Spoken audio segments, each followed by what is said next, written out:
In his never-ending war waged against the World Health Organization, Dr. Beat is particularly critical of its strategy for fighting one of the most silent and insidious killers of all, tuberculosis.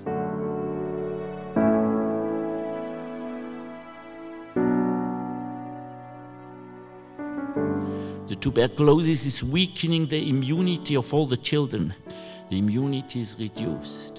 The tuberculosis is a consequence of the war, and the war was brought from outside.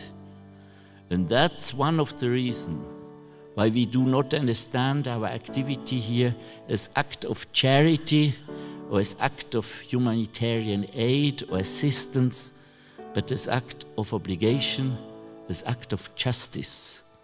The war was brought by the Western world, and with the war, the still ongoing killer number one, the tuberculosis.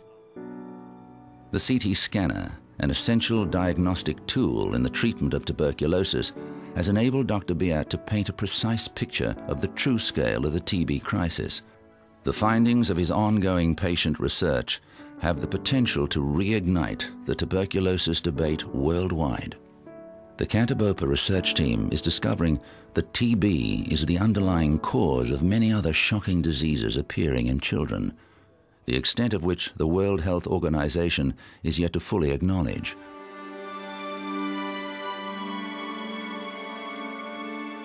It comes down to money and to politics, because tuberculosis is the cheapest weapon of mass destruction. When tuberculosis weakens the immune system in children, it renders them vulnerable and susceptible to other crippling diseases like dengue fever, encephalitis, malaria, meningitis, and HIV.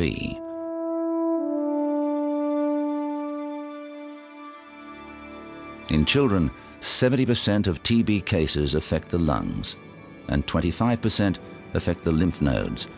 A silent 5% makes its way through the bloodstream to infect the bones and major organs. TB can have long-term effects on children, rendering some of them deaf, blind, and totally paralyzed from TB meningitis, even after the disease is treated and cured. This is a classic encephalitis, but caused by tuberculosis, with a classical sign in the CT scanner. The prognosis, do you know? We do not know. Maybe we can save, but we do not know. But it's not only the question to save, it's even the question if it's sequela afterwards, handicapped.